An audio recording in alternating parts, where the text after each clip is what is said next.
అత్యంత వేగంగా విస్తరిస్తున్న నరాలకి సంబంధించిన వ్యాధి పార్కిన్సన్స్ వ్యాధి.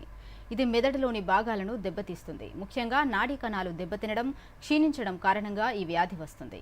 నేడు ప్రపంచ పార్కిన్సన్స్ వ్యాధి డే సందర్భంగా పార్కిన్సన్స్ వ్యాధి గురించి మరిన్ని వివరాలు దూరదర్శన్లో చూద్దాం.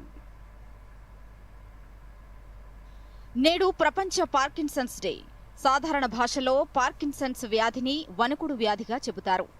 ఈ వణుకుడు వ్యాధిని ముందుగా డాక్టర్ జేమ్స్ పార్కిన్సన్ గుర్తించారు. దీంతో ఈ వ్యాధికి ఆయన పేరున పార్కిన్సన్స్ వ్యాధిగా నామకరణం చేసి ఆయన జన్మదినమైన ఏప్రిల్ 11న ప్రపంచ పార్కిన్సన్స్ డేగా జరుపుకుంటున్నారు.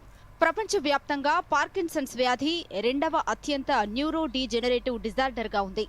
మెదడులో నాడీ కణాలు దెబ్బతినడం, క్షీణించడం కారణంగా ఈ వ్యాధి వస్తుంది. సాధారణంగా వృద్ధులలో కనిపించే ఈ వ్యాధి లక్షణాలు ఇప్పుడు 25 ఏళ్ల వయస్సులో ఉన్నవారిలోనూ కనిపిస్తున్నాయి. భారతదేశంలో వివిధ అధ్యయనాల ప్రకారం ప్రతి 1,00,000 మంది జనాభాకు 15 నుంచి 43 మందిలో ఈ పార్కిన్సన్స్ వ్యాధి ప్రాబల్యం ఉన్నట్లుగా న్యూరో వైద్య నిపుణులు చెబుతున్నారు. పెరుగుతున్న ఆయుర్దాయం, వృద్ధాప్య జనాభాతో మన దేశంలో ఈ వ్యాధి ఎక్కువగా ఉంటుందని భావిస్తున్నారు.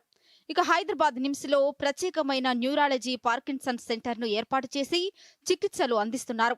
ఇప్పటి వరకు 20,000 మందికి చికిత్సలు అందించినట్లు నిమ్స్ వైద్యులు తెలిపారు.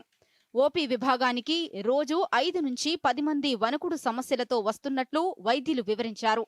పార్కిన్సన్ వ్యాధి ప్రధానంగా మెదడులో డోపమైన్ ఉత్పత్తి చేసే న్యూరాన్లను కోల్పోవడం, ఇతర న్యూరో ట్రాన్స్మిటర్ ఉత్పత్తి చేసే న్యూరాన్లను కోల్పోవటం వల్ల వస్తుంది. విశ్రాంతి సమయంలో వణుకు, అన్ని కార్యకలాపాలలో మందగమనం, దృఢత్వం కోల్పోవడం, నడక కష్టం, మాటల్లో తడబాటు, చేతిరాత మార్పులు, మలబద్ధకం, వాసన కోల్పోవడం, మూత్ర విసర్జనలో ఆటంకాలు, బీపీ హెచ్చుతగ్గులు, జ్ఞాపక శక్తికి ఆటంకాలు వంటివి వ్యాధి లక్షణాలని వైద్యులు చెబుతున్నారు. పార్కిన్సన్స్ జబ్బు ఒక రకమైన న్యూరో డీజెనరేటివ్ డిసీజ్గా వైద్యులు పేర్కొంటున్నారు. కుటుంబంలో ఎవరికైనా ఉంటే 15% ఇతరులకు వచ్చే అవకాశం ఉంది. చిన్న వయసులోనే ఈ జబ్బు వస్తే వారి పిల్లలకు కూడా వచ్చే ముప్పు ఉంది.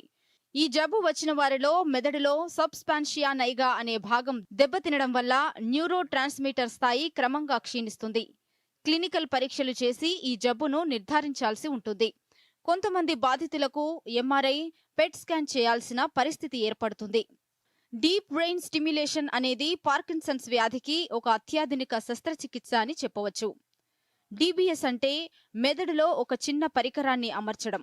ఇది కదలికలను నియంత్రించే మెదడులోని నిర్దిష్ట ప్రాంతాలకు విద్యుత్తు ప్రేరణలను పంపుతుంది. ఈ ప్రేరణలు పార్కిన్సన్స్ వ్యాధి వల్ల కలిగే అసాధారణ మెదడు కార్యకలాపాలను నియంత్రించడంలో సహాయపడతాయి. రోగులు చలనశీలత, స్వేచ్ఛను తిరిగి పొందేందుకు వీలు కల్పిస్తుంది.